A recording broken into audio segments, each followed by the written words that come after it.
Hello, my name is Phei Phei and I'm the registered psychotherapist and the founder of Speak with Joy, the psychological services dedicated to supporting children with selective mutism. Today, this video is the part 2 of a video series where we look at a young adult personal account of her experience overcoming selective mutism when she was young and how her life has been since she overcame selective mutism. Today, we have a very, very special guest. Her name is Madeleine Schumann.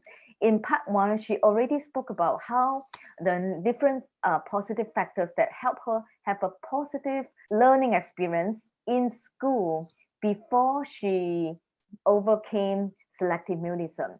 Today, in this video, part 2 of this video series, we will talk about what happened during therapy and how she continued to generalize her speaking behavior in school after therapy, and also what happened in high school and beyond. So, Madeleine, I just want to say, first of all, really thank you for taking your time to do this video together. It has been a great pleasure.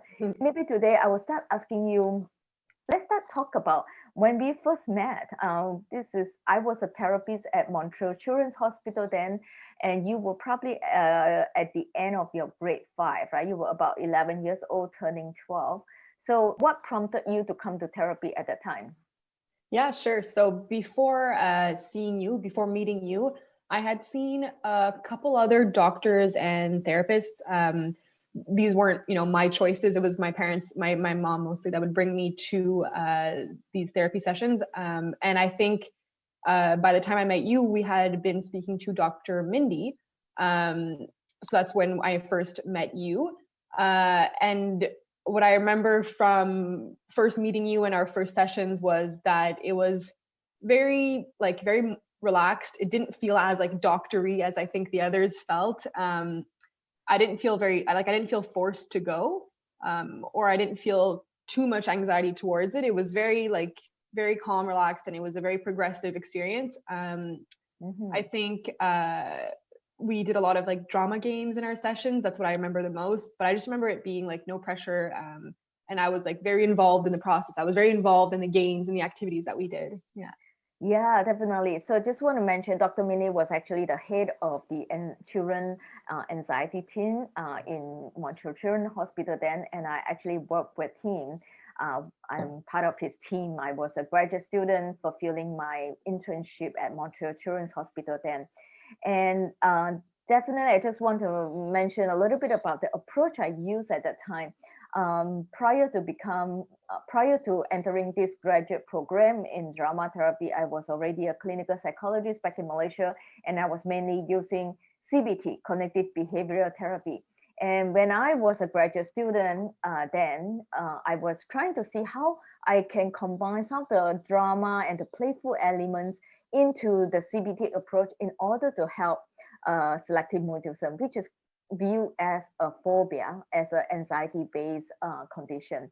So yes, we play a lot of drama games, and my intention was to see how I can slowly build in the demand, the necessity to speak or to vocalize into the drama games, so that it is progressing in a very step-by-step way, and so that when you eventually slowly speak to me, you will feel that it was in an incremental way, in a relaxed way. It was never in a way that will you felt pressure to jump a big step during the process.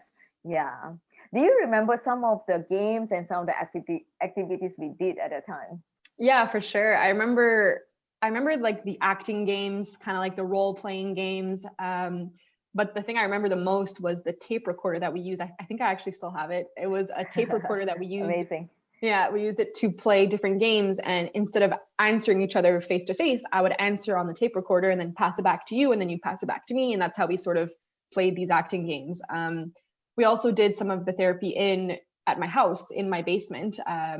So that the sessions were, in my space with my toys and my costumes. I remember using my Halloween costumes, and I remember using one of these little puppets that I had, the little monkey Pogo that I still have that puppet.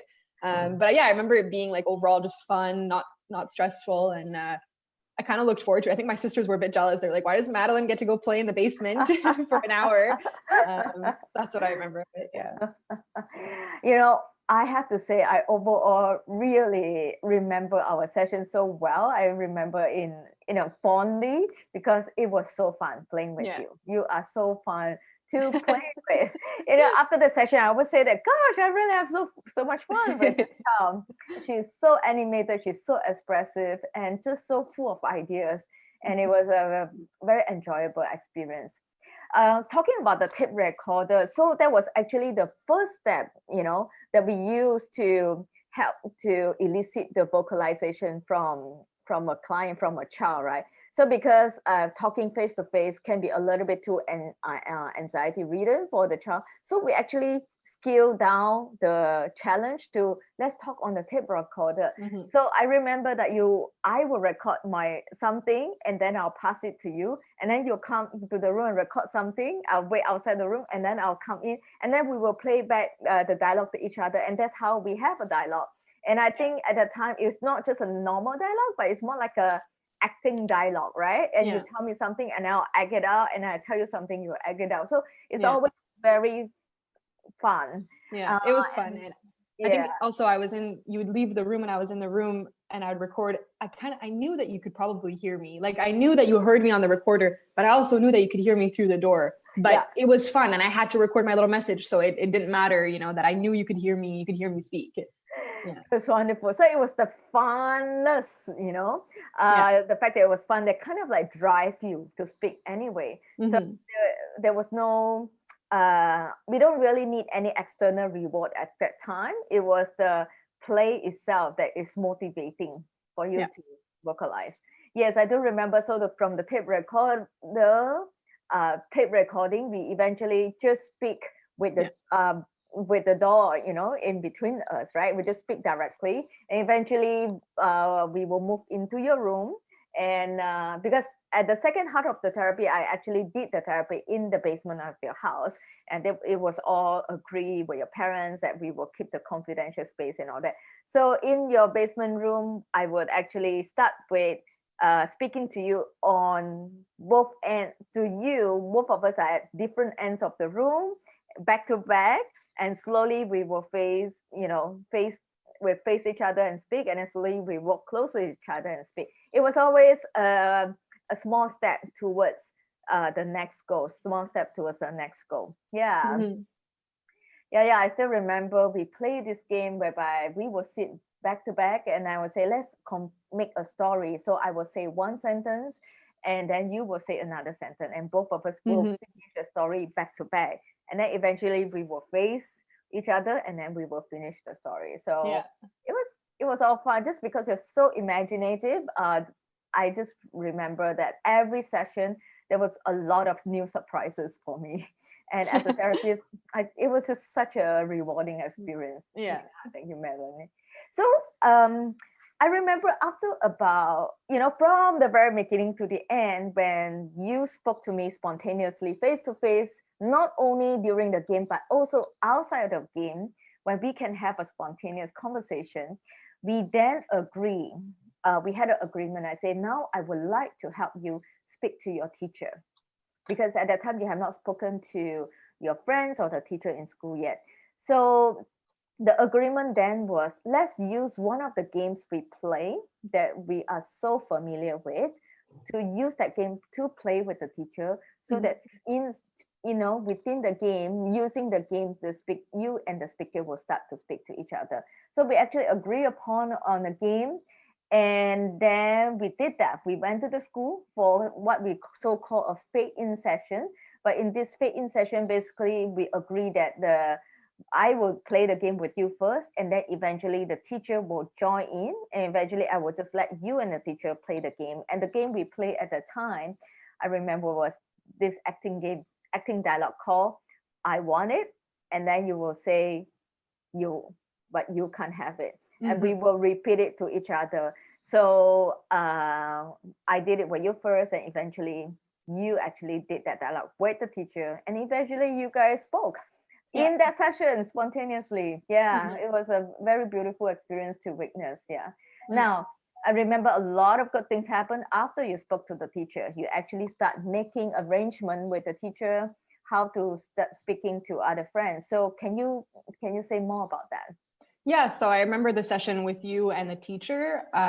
Vaguely, it's a bit, you know, far in my memory, but I remember that. And then we chose to make little groups of like 3 to 5 kids, I think, from my classroom, and I would do the same kind of activity, like play a little game with them during recess in the classroom while everyone else was outside, and I would speak to that little group. And then after 5 or 6, I guess, sessions like that, I ended up speaking to the entire classroom. And once I was done speaking privately to everyone, I figured, okay, well, I guess I could speak to the whole class. And my teacher had me do a presentation, like every other kid had to do a presentation about something that they, you know, wanted to do research on. And so I did a presentation in front of the whole class. I remember I was probably whispering the whole time, but I remember doing it, and it was fine because I had already spoken to everyone individually. Yeah. Like everyone has already heard your voice. Exactly. Right? So it wasn't a surprise anymore. Yeah. And each of the sessions you plan with your teacher, all the session all went very smoothly, right? Because you chose the activities that you like to do. Yeah, and I think it just kind of became maybe even repetitive at some point. It was like, okay, choose 3 to 4 kids and then just do it again and again, and then it was over. Yeah. And I want to mention that at that time, I was not involved in the sliding in session in school anymore. It was totally you and the teacher. You guys were you guys took that idea and ran with it and did it so well. It was amazing. And that was, you started presenting in class towards the end of your grade 6, right? And so, this was all towards the end of the year.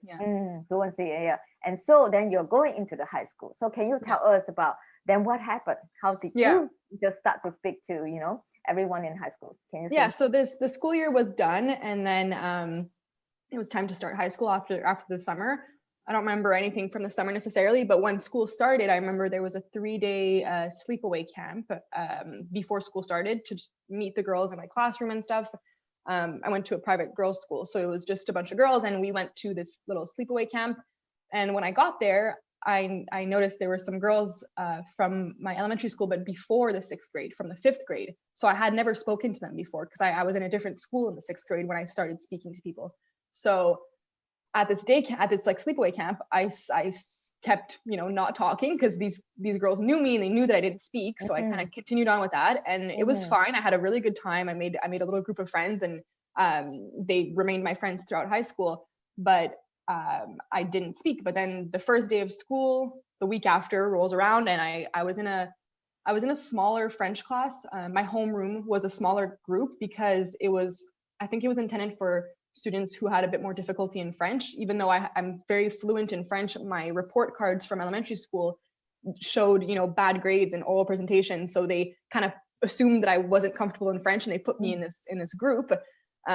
Where in fact, I mean, I was fine. I was very good in French, but I had the benefit of being in a smaller classroom with a teacher who was a bit more present and who did a lot of like other activities, a lot of theater and stuff. So that was an advantage to me, I guess, to be in a smaller group. And on the first day of school, I just started talking, and I said, okay, the people who remember me from the day camp from the sleepaway camp will just forget that I didn't talk then, and let's just all move on with our lives. And it turned out fine. I guess there was also this awareness in you, or this will in you that I'm going to speak. I'm going to, I'm in a like this has to happen.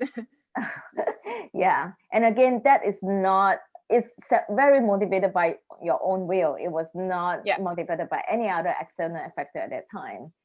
So it just, you know, I just want to, you know, attribute that to your own will as well. And so now that you started speaking in high school, then what was possible to your high school life then after you started speaking? Well, I had a lot of friends. I had a very good experience. I joined theater clubs throughout school. I did theater in like a class at some point, I think in grade 7, but then I joined in my own time after school. I joined the theater groups, and I did that every year in high school. I even starred in like the main role in like the final play that we did in the last year of high school. So that was great. I did like a monologue in front of everyone. It was awesome. And that was my high school experience. I had a very, very fulfilling social life, lots of friends, and just an all-around good experience. Yeah.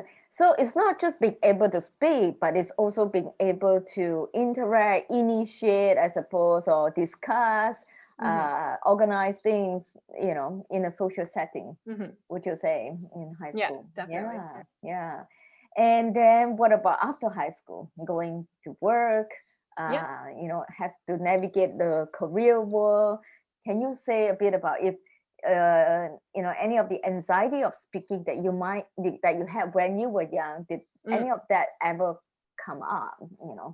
Yeah, I think I experienced like a maybe like regular amount of anxiety when it came to like job interviews or presentations or things like that. But I was aware of this anxiety. I was aware of like my triggers, and I was aware of like also my coping mechanisms that I could use if I was feeling anxious. So if I was feeling anxious in whatever situation, I know what I can do. I can do like little breathing exercises, or I can use essential oils. Those are things that help me now as a young adult, that I figured out pretty young. So I think I experienced like that kind of anxiety, but never any anxiety towards speaking to new people. I put myself out there like at a pretty young age. I got jobs all over the place. I would just show up somewhere and be like, I need a job, and I would wow, like I would just, I guess, yeah, put myself out there, and I wasn't shy at all. I think that was important. And then I finished college, and still working right now. So yeah, that's kind of what happened after high school. So some people who still have the anxiety will say that because of anxiety, they don't go for certain jobs. But for you, would you say that, this anxiety ever stopped you from No, doing anything?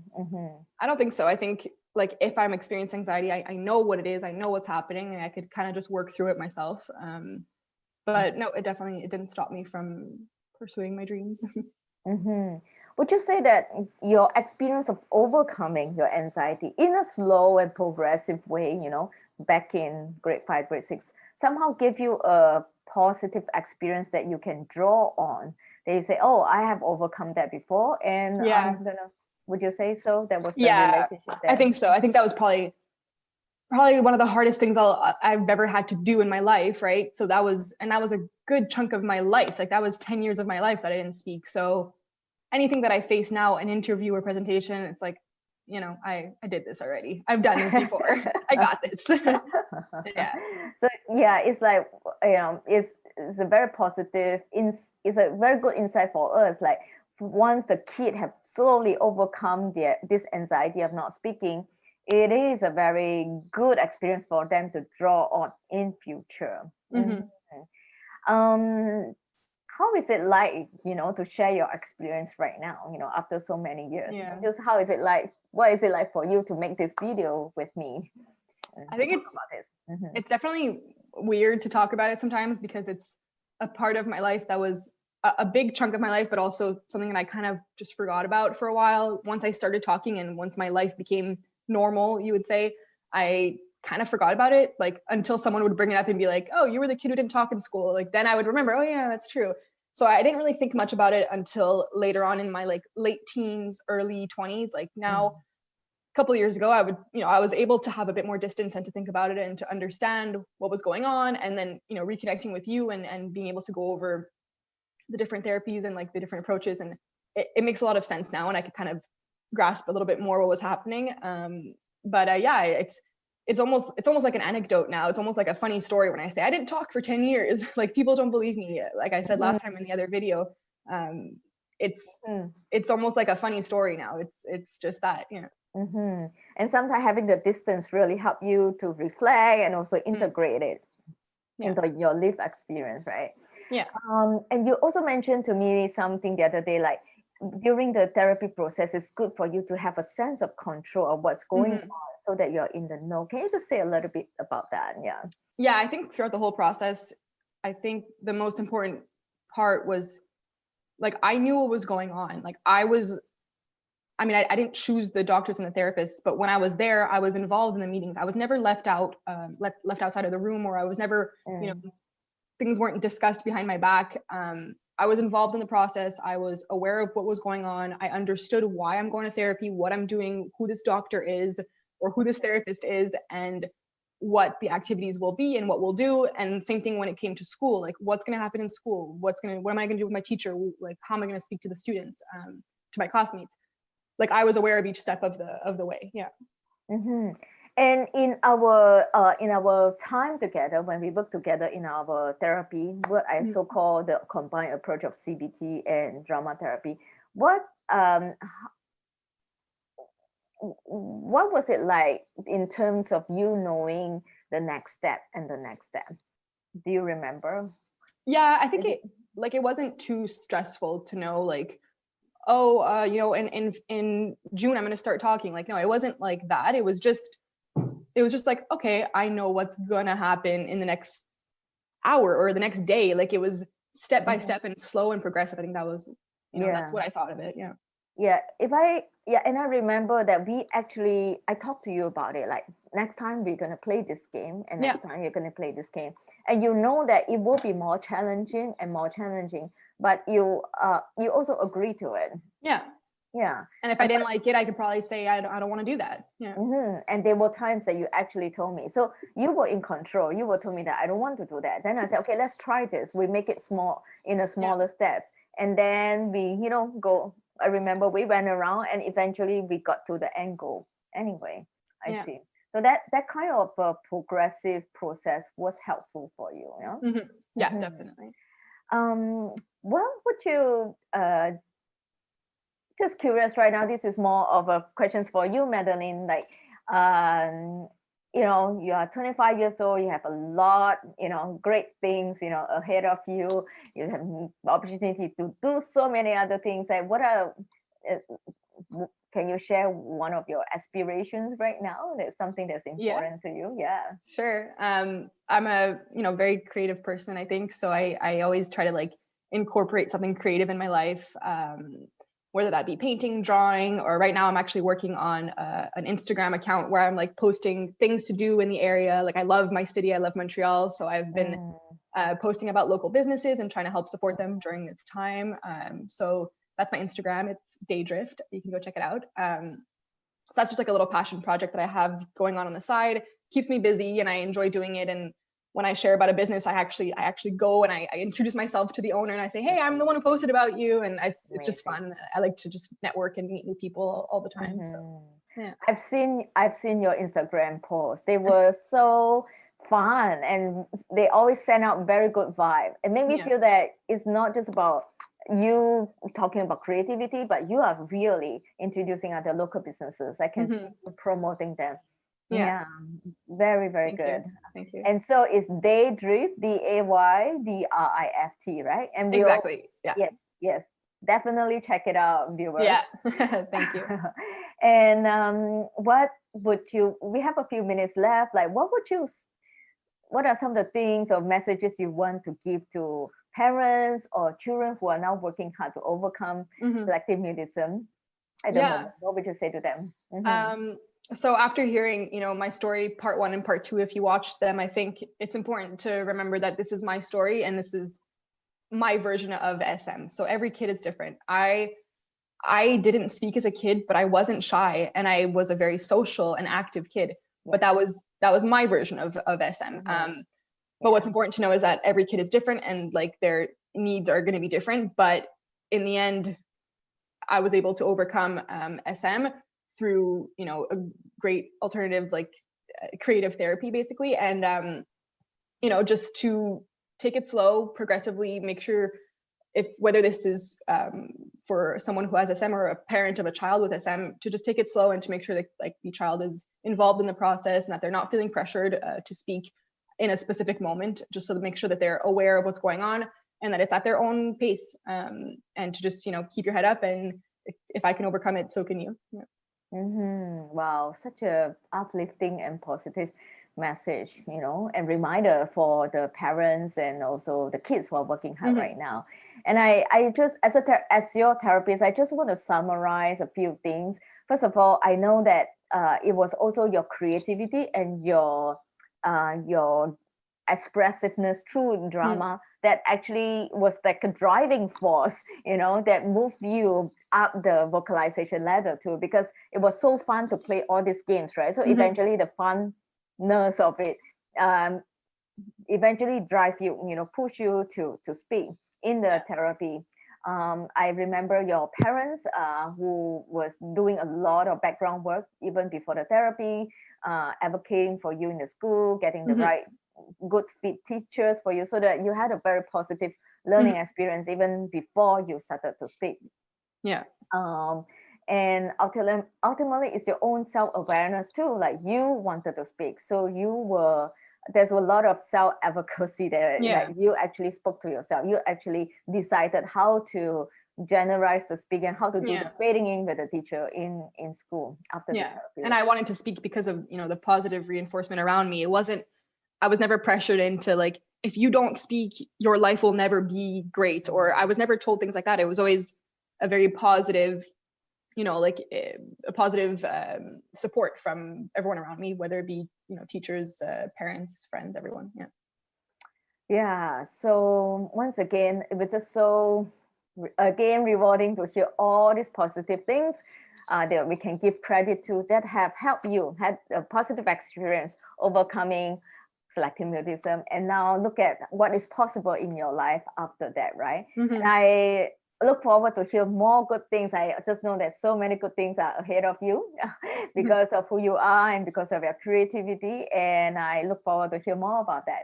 So for now, thank you so much for joining us in these videos, and I hope that this gives you some positive and some helpful insights into the journey of a child, of a young adult who have overcome selective mutism. Yeah, thank you for having me. And if there are any questions from parents or anyone, please comment them below, and I'll be happy to answer some more questions. Yes, we will also put below that some of the communications methods that you can get in touch with Madeleine or myself. Okay, thank you. Bye bye, everyone. Thank you. Bye.